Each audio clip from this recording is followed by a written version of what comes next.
Hello everyone, আশা করছি সকলেই ভালো আছেন। তো ভিডিওটি শুরু করার আগে ছোট্ট একটা রিকোয়েস্ট, সেটা হচ্ছে আমাদের মতো হচ্ছে যে টিকটক ট্রেন্ডিং ভিডিওগুলো নিয়ে একজন হচ্ছে কাজ করে আমাদের এই বড় ভাই।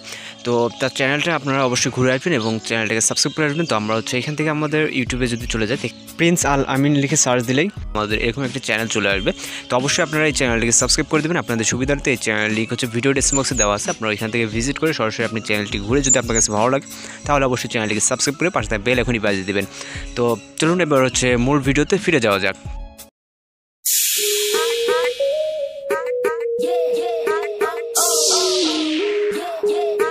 Welcome back.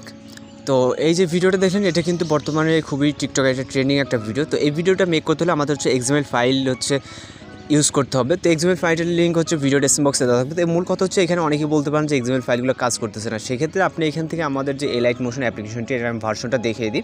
এখান থেকে আমরা অ্যাপ ডিটেলসে চলে যাচ্ছি সরাসরি। আমি যে ভার্সনটা ইউজ করতেছি এখানে 4.0.1, আপনারা এখানে দেখেন খেয়াল করলে বুঝতে পারবেন এলাইট মোশন 4.0.1 ভার্সন। ওকে, তো আপনার এই ভার্সনটা কিন্তু আপনাদেরকে ডাউনলোড করে নিতে হবে। আপনি হচ্ছে গুগলে গিয়ে লিখবেন যে এলাইট মোশন এপিকে মোড 4.0.1। তো আপনি যদি এর থেকে দেখা গেল যে লো ভার্সন ইউজ করেন, সেক্ষেত্রে কিন্তু আপনার এক্সএমএল ফাইলটা কাজ করবে না, আমি যেটা বলে দিচ্ছি। ওকে, ক্লিয়ারলি। তো এখান থেকে হচ্ছে আমরা এক্সএমএল ফাইলটির লিঙ্ক হচ্ছে ভিডিও ডেসক্রিপশন বক্সে দেওয়া থাকবে, আপনারা ওইখান থেকে ডাউনলোড করবেন। যেমন হচ্ছে আপনি যেহেতু ক্রোম ব্রাউজার থেকে ডাউনলোড করবেন, তো এখান থেকে আমরা যে আপনার ডাউনলোড অপশনে চলে যাচ্ছি। যেহেতু এটা ডাউনলোড ফোল্ডারে থাকবে, তো ডাউনলোড ফোল্ডারে আসার পর এখান থেকে যে আমাদের পোতা নামে যে হচ্ছে এক্সএমএল ফাইলটা দেখতে পাচ্ছেন, তো জাস্ট এটার উপরে ক্লিক করবেন। ওকে, আপনারা যেটা ডাউনলোড করবেন করার পর এখান থেকে হচ্ছে আমরা যে রাইট সাইডের উপরে শেয়ার আইকনটা, শেয়ার আইকনে ক্লিক করবেন। ক্লিক করার পর জাস্ট ওয়ান্সে ক্লিক করবেন। এলাইট মোশনে যে জাস্ট ওয়ান্সে ক্লিক করলে আপনার এটা হচ্ছে আপনার এলাইট মোশন অ্যাপ্লিকেশনে ইনপুট হয়ে যাবে। দেন আমরা ইনপুট হয়ে গেলে এখান থেকে মিনিমাইজ করে ফেলছি। দেন আমরা যেটা বলছি অবশ্যই 4.0.1 ভার্সনটা আপনাকে ইউজ করতে হবে, তাছাড়া অন্য কোনো ভার্সনে লো ভার্সনে আপনার এক্সএমএল ফাইলগুলো অ্যাভেলেবেল না। আমি আবার বলে দিচ্ছি, অনেকে এই বিষয়ে কমেন্ট করবেন, যার কারণে আমি প্রথমে এইটা বিষয়টা ক্লিয়ার করে দিলাম। দেন হচ্ছে আমরা সরাসরি এলাইট মোশন অ্যাপ্লিকেশনটি ওপেন করবো। তো এখান থেকে আর কিছু প্রয়োজন নেই, জাস্ট আপনার সাউন্ডটা প্রয়োজন হবে। সাউন্ড লিঙ্ক ভিডিও ডেসক্রিপশন বক্সে দেওয়া থাকবে। তো এখান থেকে আমরা হচ্ছে প্রজেক্ট অপশনে চলে যাবো। তো আপনার প্রজেক্টটা ঠিক এরকম আকারে ইনপুট হবে এখান থেকে। তো আমরা এই প্রজেক্টের উপরে ক্লিক করব। ক্লিক করার পর অবশ্যই হচ্ছে আপনার এইখান থেকে আপনার এই ভিডিওগুলোকে স্টেপ বাই স্টেপ ফলো করতে হবে। তো এইখান থেকে হচ্ছে আপনারা যেগুলো দেখতেছেন এগুলো হচ্ছে নিচের লেয়ারগুলো। এই লেয়ারগুলো এখান থেকে হচ্ছে আমি যেটা দেখছি অনেকেই করছে হচ্ছে ফেসবুক প্রোফাইল দিয়ে, দেন হচ্ছে নিজের পিকচার দিয়ে, আবারও করছে কেউ হচ্ছে পার্টনারের পিকচার দিয়ে, কেউ নিজের এখানে পিকচার দিয়ে, মানে অনেকেই হচ্ছে অনেক রকমভাবে করছে। আপনি যে কোনোভাবে চাইলে ইউজ করতে পারেন। এখানে যেখানে লেখা আছে এখানে সবসময় আপনার পিকচার ইউজ করবেন, আর যেখানে আছে ওখানে চাইলে ফেসবুক পিকচার অথবা আপনার পার্টনার বা আপনার যাই হোক ওয়াইফ যাই আপনার ইচ্ছা। তো এখান থেকে হচ্ছে প্রথমে আমি যেহেতু পার্টনারটা আছে পার্টনারটা সিলেক্ট করছি। করার পর এখান থেকে হচ্ছে আমরা এইরকম অপশন আসলে আপনি অবশ্যই ওকেতে ক্লিক করবেন। দেন এখান থেকে কালার ফিলে চলে যাবেন। যাওয়ার পর এখান থেকে মিডিয়া নট ফাউন্ড যে ইমেজ সিলেক্ট অপশনটা, এটা ভিতরে সব পিকচার পেয়ে যাবো। দেন আপনি হচ্ছে এখান থেকে আপনার পার্টনারের যে পিকচারটা এটা সিলেক্ট করবেন। আপনি যেটা দিতে চান সেটা আপনার মধ্যে সিলেক্ট করবেন। সিলেক্ট করার পর এখান থেকে প্লাস আইকনে চাপ দেবেন। তারপরে এখান থেকে ব্যাক করবেন। ব্যাক করার পর দ্বিতীয় লেয়ার যেখানে লেখা এটাতে ক্লিক করবেন। ক্লিক করার পরে এটা হচ্ছে এরকম একটা অপশন যদি আসে তাহলে সবসময় ওকেতে ক্লিক করবেন। দেন হচ্ছে কালার অ্যান্ড ফিলে চলে যাবেন সেমভাবে আগেরটার মতো। ওকে, দেন হচ্ছে মিডিয়া নট ফাউন্ড লেখা এখানে আসবেন। আসার পর আপনি আপনার মতো করে আপনার পিকচারটা সিলেক্ট করবেন। সিলেক্ট করার পর এখান থেকে প্লাস আইকনে চাপ দেবেন। দেওয়ার পর আবার ব্যাক করবেন। ব্যাক করার পর কিছুটা সাইডে স্ক্রল করবেন। তো স্ক্রল করলে আমরা এখানে দেখতে পারবো হচ্ছে আরও বেশ কিছু লেয়ার আছে। ওকে, তো এখানে ধীরে ধীরে স্ক্রল করবেন। তো স্ক্রল করার পর এখান থেকে আমরা যেহেতু 16 সেকেন্ডের দিকে গেলে আমরা এখানে যে লেয়ারগুলো আরও দেখতে পাচ্ছি কিছুটা নিচে আসবেন। ওকে, তো নিচে আসলে এখানে যেই হচ্ছে আপনার এখানে 3টা, দেন হচ্ছে এখানে 2টা, মানে একটা নিচে একটা 2টা আর এখানে 3টা, যে 5টা লেয়ার আছে। এই 5টা লেয়ার হচ্ছে ওইখানে যে পার্টনারে যে পিকচারটা সিলেক্ট করছেন যেইটাই হোক, ফেসবুক প্রোফাইল হোক বা যেটা হোক, সেইটা আবার এখানে সিলেক্ট করবেন। ওকে, তো এই জন্য প্রথমটা আমরা ক্লিক করবো। ক্লিক করার পর আবারও কালার ফিলে চলে যাবো। দেন এখান থেকে মিডিয়া নট ফাউন্ড যে অপশনটা এটাতে ক্লিক করবো। ক্লিক করার পর আপনার পিকচারটা যেখানে আছে জাস্ট আপনি এখান থেকে সিলেক্ট করে প্লাস আইকনে চাপ দেবেন।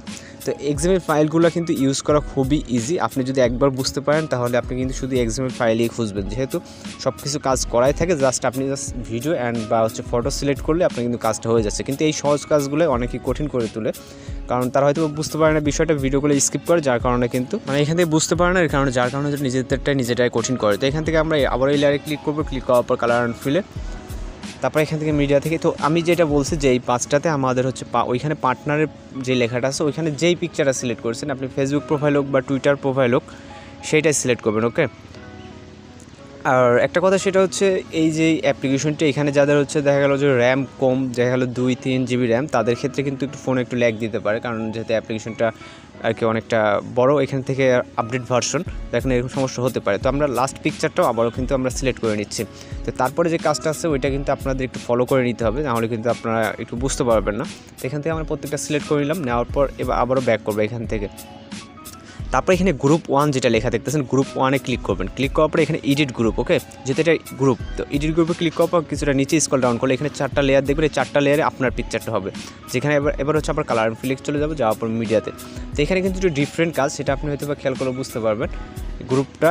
তারপর আবার এখান থেকে ব্যাক করবো, ব্যাক করার পর এখানে আমাদের 4টা লেয়ারে কিন্তু আমাদের নিজের পিকচার হবে, যেমনটা আমি করতেছি, ওকে।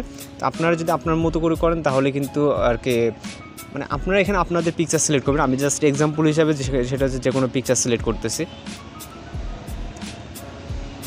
তো প্রত্যেকটা হচ্ছে কাজই কিন্তু সেম। এখান থেকে আমি একটু ভালো করে আপনাদেরকে বুঝিয়ে দিই। এখান থেকে নতুন ইউজারদের ক্ষেত্রে সমস্যা হতেই পারে। তো এখান থেকে আমরা জাস্ট এই যে লেয়ারটাতে ক্লিক করবো, ওকে। তারপরে এরকম অপশন আসলে ওকেতে ক্লিক করবেন, দেন হচ্ছে লেফট সাইডে কালার অ্যান্ড ফিল অপশনে ক্লিক করবেন। তারপর মিডিয়া নট ফাউন্ডে এখানে একটা গ্যালারি হচ্ছে আপনার ইমেজে একটা আইকন দেখবেন, এখানে ক্লিক করবেন, দেন গ্যালারিটা ওপেন হয়ে যাবে, তার পিকচারটা সিলেক্ট করে প্লাস এখানে চাপ দেবেন, ওকে। তো এটা আমাদের হয়ে গেল। হয়ে যাওয়ার পর এখন হচ্ছে আমরা এখান থেকে আবার ব্যাক করব, করার পর আমাদের গ্রুপের কাজটা শেষ, গ্রুপ 1-এর কাজ শেষ। আমরা সাইডে স্ক্রল করব, করার পর এখান থেকে আমাদের হচ্ছে এখানে যে পিকচার আছে, দেন হচ্ছে গ্রুপ, এই গ্রুপে 1-এর কাজ শেষ। তারপর এখানে যে পিকচারগুলো আছে, এখানে পিকচারগুলো আছে হচ্ছে লেয়ারগুলো, তারপর হচ্ছে গ্রুপ 2 একটা আছে। তো এখানে এই পিকচারগুলো, এখানে যে 5টা লেয়ার আছে, এই 5টা লেয়ারে সেমভাবে আবারও হচ্ছে পার্টনারের পিকচারটা সিলেক্ট করতে হবে, ঠিক আছে। এখান থেকে কাজগুলো কিন্তু সেম, যেহেতু আমাদের এখানে এডিটে আপনার সব কাজটা দেওয়াই আছে। এক্সএমএল ফাইল বলতে আপনার সব কাজ দেওয়াই থাকবে, আপনি জাস্ট ওই অনুযায়ী আপনার ফাইলের ভিতরে আপনার ফাইলটা এখানে ইনপুট করে দিলে আপনার কাজটা হয়ে গেল। তাছাড়া এখান থেকে আগে থেকেই সব এডিটের মানে যে হচ্ছে যতটুকু প্রয়োজন সব কিছু আপনার লেয়ার হিসাবে ওইখানে কিন্তু যুক্ত করা আছে। তো এখানে আমি ভিডিওটা স্কিপ করতেছি না, হয়তো বা দেখা গেলো যে এমন জায়গায় স্কিপ করলাম সেখানে আসলে আপনারা বুঝতে পারতেছেন না যে ওই বিষয়টা কী, এই কারণে কিন্তু আমি ভিডিওটা স্কিপ করতেছি না। হলেও সব কিছু সেম কাজের কারণে আমি কিন্তু ভিডিওটা স্কিপ করে যেতাম। যদি অন্য অ্যাপ্লিকেশনের মাধ্যমে যেমন হচ্ছে আমরা যদি ক্যাপকাটের মাধ্যমে করে থাকতাম, তাহলে কিন্তু আমি হচ্ছে ভিডিওটা স্কিপ করে যেতাম। তো এখান থেকে যারা নতুন ইউজার, যারা এখান থেকে এক্সএমএল ফাইলের কাজ করছেন, তারা হয়তো বুঝতে পারবেন, যার কারণে আমি কিন্তু হচ্ছে ভিডিওটা স্কিপ করতেছি না, ওকে। তো আমরা লাস্ট পার্টনারের পিকচারটাকে সিলেক্ট করব, এখান থেকে আবার ওকেতে, দেন কালার অ্যান্ড ফিলে, তারপর এখান থেকে মিডিয়াতে। তো আর যদি আপনাদের কোথাও বুঝতে সমস্যা হয় তাহলে সেক্ষেত্রে অবশ্যই কমেন্ট বক্সে জানিয়ে দেবেন, আমি যতটুকু আর কি চেষ্টা মানে করা যায় তারপরে এখান থেকে ততটুকু করবো। তারপরে এখানে লাস্ট আছে গ্রুপ 2 আসবে, ওকে। গ্রুপ 2টা সিলেক্ট করবো, সিলেক্ট করার পরে এখানে আবার এডিট গ্রুপ, যখন আপনি গ্রুপে আসবেন তখন অবশ্যই এডিট গ্রুপটা সিলেক্ট করবেন। দেন এখান থেকে আমরা নিচে স্ক্রল ডাউন করবো, করার পর এখান থেকে আমরা আমাদের পিকচারটাকে সিলেক্ট করবো, ওকে। এটা কিন্তু খুব ইজি, যেটা হচ্ছে আমি যেটা বলছি যে এক্সএমএল ফাইলের কাজ যারা হচ্ছে বুঝেন তাদের কাছে কিন্তু খুবই ইজি। যেমন কোনো ভিডিও এডিটিং আসলে সেক্ষেত্রে অনেকেই যারা এক্সএমএল ফাইলের কাজ বুঝেন তারা বলেন যে ভাই এক্সএমএল ফাইলটা প্রয়োজন, যেহেতু তারা হচ্ছে এক্সএমএল ফাইল দিয়ে কাজ করতে সুবিধা বোধ করে, কারণ হচ্ছে অন্যটা নিজে খাই নিতে খুব ভালোভাবে পারে। তো এই কারণে হচ্ছে তাদের কাছে এক্সএমএল ফাইলটা খুব ভালো লাগে। আর যারা না বুঝতে পারেন তারা বলেন যে কী না কী করতেছে এইভাবে। তো আশা করি আপনাদের আমি যেভাবে করতেছি এইভাবে করলে আপনারা বুঝতে পারবেন, যেহেতু আমি সোলোলি কাজ করতেছি এখানে আমি কোনো স্কিপ করে যাচ্ছি না। দেন আমরা লাস্ট পিকচারটাকে সেভ করে নিলাম। তো আমি যেটা বলছি গ্রুপগুলোতে আপনার নিজের পিকচার হবে, অ্যান্ড হচ্ছে যেগুলো শুধু এমনি লেয়ার আছে ওই লেয়ারগুলোতে আপনার পিকচার হবে। দেন হচ্ছে সর্বশেষ কাজ আমরা জাস্ট একটা অডিও অ্যাড করবো, যে ট্রেন্ড অডিওটা লিঙ্ক ভিডিও ডেসক্রিপশন বক্সে দেওয়া হবে, এখান থেকে আপনার প্লাস চাপ দিব, তারপর মিডিয়াতে ক্লিক করব, তারপর এখান থেকে আপনার ভিডিও আকারে একটা হচ্ছে সাউন্ডকে সিলেক্ট করবেন। সিলেক্ট করার পর আমাদের সাউন্ডটা এখানে চলে আসবে, আসার পর আপনি লেয়ারে ক্লিক করবেন। ক্লিক করার পর এখান থেকে আমরা যে থ্রি ডট আইকনটা দেখবো, থ্রি ডট আইকনে ক্লিক করবো, তারপর এক্সট্রাক্ট অডিও, ওকে। দেন এখান থেকে হচ্ছে আমরা যেই ভিডিওটা আছে যেটা হচ্ছে আমাদের সাউন্ডের ভিডিও, ওইটা যেটা প্রয়োজন নেই, এখান থেকে আমরা ডিলিট অপশানে ডিলিট করে দেবো। এখন আমরা জাস্ট হচ্ছে ভিডিওটা কিন্তু আমাদের ফুলফিলভাবে কমপ্লিট যতটুকু প্রয়োজন, ওকে। দেন হচ্ছে আমরা এখন ভিডিওটাকে সেভ করবো, এর জন্য এখান থেকে সেটিংয়ের পাশে যে আইকনটা দেখতেছেন এটাতে ক্লিক করবো রাইট সাইডে। দেন হচ্ছে ভিডিওতে যেহেতু ক্লিক আছে জাস্ট এক্সপোর্টে ক্লিক করলে আমাদের ভিডিওটি লোডিং নিয়ে সেভ হয়ে যাবে। তো আশা করি আপনারা সম্পূর্ণ ভিডিওটি বুঝতে পারছেন। আর যদি আপনার কাছে ভিডিওটি ভালো লাগে তাহলে অবশ্যই চ্যানেলটিকে সাবস্ক্রাইব করে পাশে বেল এখনই বাজিয়ে দিন। তো দেখা হচ্ছে পরবর্তী কোনো ভিডিওতে, সে পর্যন্ত ভালো থাকবেন, সুস্থ থাকবেন।